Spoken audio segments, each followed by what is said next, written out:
मला असं वाटतं की पोलिसांच्या बद्दल असं बोलणं योग्य नाही आहे आणि मी स्वतः शिंदे साहेबांना सांगणार आहे की त्यांना कडक समज द्या की असं चालणार नाही, हे योग्य नाही आणि वारंवार जर ते असं बोलत असतील तर त्याच्यावर ॲक्शन घेतली जाईल.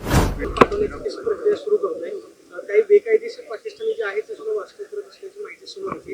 याच्यामध्ये तथ्य काय आहे? गृह विभाग कशा पद्धतीने काम करतो? जे लोक विजा घेऊन या ठिकाणी आलेले आहेत त्यांची सगळी माहिती ही राज्य सरकारकडे उपलब्ध आहे. त्यांचं आयडेंटिफिकेशन झालेलं आहे, त्यांना नोटिसेस दिलेल्या आहेत आणि त्यांना परत पाठवण्याची व्यवस्था झालेली आहे. ते सगळे परत जात आहेत. कोणी जर अवैधरित्या आला असेल तर त्यालाही शोधण्याची प्रक्रिया आपली निरंतर चालू असते. पण साधारणपणे ज्या प्रमाणात अवैध बांगलादेशी आपल्याला सापडतात त्या प्रमाणात अवैध पाकिस्तानी हे सापडत नाहीत. त्याच्यामुळे आता पहिला जोर हा आपला जे लोक या ठिकाणी विजा घेऊन आलेले आहेत त्यांना सगळ्यांना 48 तासात बाहेर काढायचं आहे. त्याच्यावर पोलीस नीट काम करत आहेत. सर, बरेच इश्यूज सुद्धा येतात त्याच्यामध्ये. काही हॉस्पिटलायझेशनसाठी आलेल्या फॅमिलीचे मेडिकेशनसाठी, एक फॅमिली आहे ज्यांची 2 मुलं हार्ट डिसीजने त्रस्त आहेत. त्यांनी फार रिक्वेस्ट केली आहे स्टेटला. पॉलिसीचा विषय पण अशा केसेसमध्ये बघा असं आहे की या संदर्भात निर्णय घेण्याचा अधिकार राज्य सरकारचा नाही, तो केंद्र सरकारचा अधिकार आहे. पण त्याच वेळी जसं इथे आपण अशा प्रकारे सगळ्यांना बाहेर जायला सांगितलं आहे तसंच पाकिस्तानात देखील त्यांनी तेच केलेलं आहे. त्याच्यामुळे मला असं वाटतं की ठीक आहे, मानवतेच्या दृष्टिकोनातलं कोणाच्याबद्दल काय सिंपती असेल ती असतेच आपली, पण शेवटी जेव्हा देशाच्या सुरक्षिततेचा आणि देशाच्या अस्मितेचा विषय येतो त्यावेळी काही कडक निर्णय देखील घ्यावे लागतात. खरं म्हणजे पाकिस्तानच्या सरकारला समजलं पाहिजे की त्यांची निर्भरता भारतावर आहे आणि ज्या प्रकारे आतंकवादाला ते समर्थन देतात, मानवतेचा एक प्रकारे जे ते खून करतात, मला असं वाटतं आज जगातला कुठलाही देश पाकिस्तान सोबत उघडपणे उभा राहू शकत नाही. ही पाकिस्तानची परिस्थिती. पाकिस्तानच्या मंत्र्यांनी पंतप्रधानांना शिवीगाळ केली. ते उघडपणे धमकी देतात की आमच्याकडे न्यूक्लिअर बॉम्ब आहे. खायला पैसे नाही, कशाचा न्यूक्लिअर बॉम्ब सांगतात? खायला पैसे नाही, त्यांच्याकडे भुके मरून राहिले लोक. काय त्यांची अवस्था न्यूक्लिअर बॉम्ब सांगून राहिली? सर, बावनकुळे साहेब असं म्हटले की तुम्ही 2040 पर्यंत मुख्यमंत्री राहाल. इथून पुढे शुभेच्छा दिल्या तुम्हाला.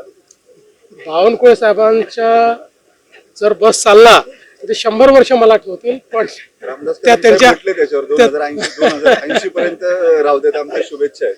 पण त्यांच्या शुभेच्छा यातला फक्त मतितार्थ आपण समजून घ्या की या शुभेच्छा आहेत, माझ्या चांगल्या करताच्या शुभेच्छा आहेत. बाकी राजकारणामध्ये रोल बदलत असतात, ते बदललेही पाहिजेत. कोणी फार दीर्घकाळ राहत नाही. त्याच्यामुळे जेव्हा माझा रोल बदलायचा तेव्हा तो बदलेल. सर, संजय गायकवाड आणखी एक वक्तव्य केले तुमच्या खात्याशी संबंधित. पोलीस आहेत ते जर नीट राहिले तर काहीच होऊ शकत नाही. पोलिसांनी त्यांनी शिवी वापरली आहे. खरं पोलिसांनी पुढे सोडून दिली पाहिजे, राज्य सुखासारखं सरळ होईल. मला असं वाटतं की पोलिसांच्या बद्दल असं बोलणं योग्य नाही आहे आणि मी स्वतः शिंदे साहेबांना सांगणार आहे की त्यांना कडक समज द्या की असं चालणार नाही, हे योग्य नाही आणि वारंवार जर ते असं बोलत असतील तर त्याच्यावर ॲक्शन घेतली जाईल. पीडित आज तुम्ही पहलगाम हल्ल्यामध्ये जे मृत्युमुखी पडले ते दोन्ही गणगोटे आणि जगदाळे कुटुंबियांची भेट घेतली.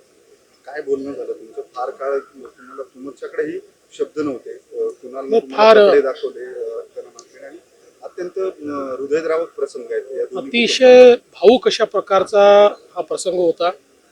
खरं म्हणजे सगळेच निशब्द होते आणि विशेषतः आसावरी जगदळे यांनी ज्या प्रकारे तिथलं वर्णन केलं, कारण त्या स्वतः त्या ठिकाणी होत्या, ते ऐकून अक्षरशः कोणाचंही मन हेलावून जाईल आणि कोणाचं रक्त पेटेल अशा प्रकारचं ते वर्णन त्या ठिकाणी होतं. खरं म्हणजे गणबोटे आणि जगदळे या परिवारासोबत जे काही झालंय ते अनाकलनीय अशा प्रकारचं आहे आणि मला असं वाटतं की त्यांच्या अनुभव त्यांचं ऐकल्यानंतर आतंकवादाशी लढण्याचा जो आपला निर्धार आहे तो अजून मजबूत झालेला आहे.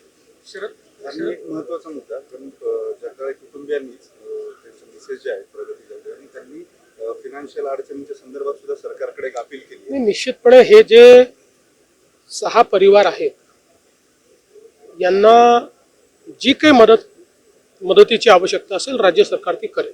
धर्म विचारून गोळ्या घातल्या अशा पद्धतीचं जे सांगितलं जाते. पीडित कुटुंबांनी सुद्धा खरं तर ती व्यथा मांडली. शरद पवार असं म्हणाले की यातली सत्यता माहिती नाही. प्रकाश आंबेडकर सुद्धा असं म्हणाले की याच्यामध्ये दोन भाग आहेत. एक म्हणजे की धर्म विचारून गोळ्या घातल्या होय म्हणतात, एक जण म्हणतात की धर्म विचारून गोळ्या घातल्या का तर नाही. बघा, कोण काय म्हणालं याच्या वादात मला पडायचं नाही.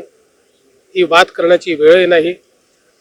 जे काही पीडित आहेत त्यांच्या कुटुंबियांनी त्यांच्या व्यथा मांडलेल्या आहेत. त्यांनी जे बघितलं आहे मांडलेलं आहे. ज्यांना ते मान्य करायचं असेल ते मान्य करतील. ज्यांना डोळे उघडे ठेवूनही झोपेचं सोंग घ्यायचं असेल ते झोपेचं सोंग घेतील. मी दोघांची वक्तव्य ऐकलेली नाहीत, त्यामुळे दोघांवरही कमेंट करणार नाही. सिंधू कराराचा मुद्दा होता. पण पाणी अडवणार कसं असा एक प्रश्न विचारला जातो.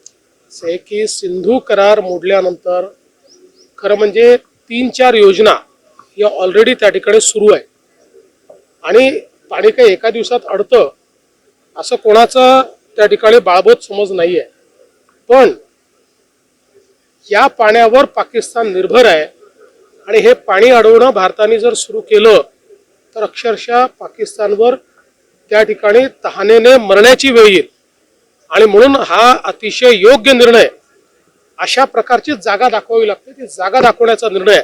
आता आपल्या इथे काही लोक असे आहेत की प्रत्येक गोष्टीत त्यांना प्रश्नचिन्ह निर्माण करायचे आहे. देशाच्या प्रती त्यांना काही वाटतच नाही. मला अशा लोकांची क्यू येते. मी त्यांच्यावर काही मला राग येत नाही, क्यू येते. सर्जिकल स्ट्राईक फ्री होणार का? घेतली आता काँग्रेस राहणार की नाही जिल्ह्यात? काँग्रेस स्वतःला शिल्लक ठेवत नाहीये.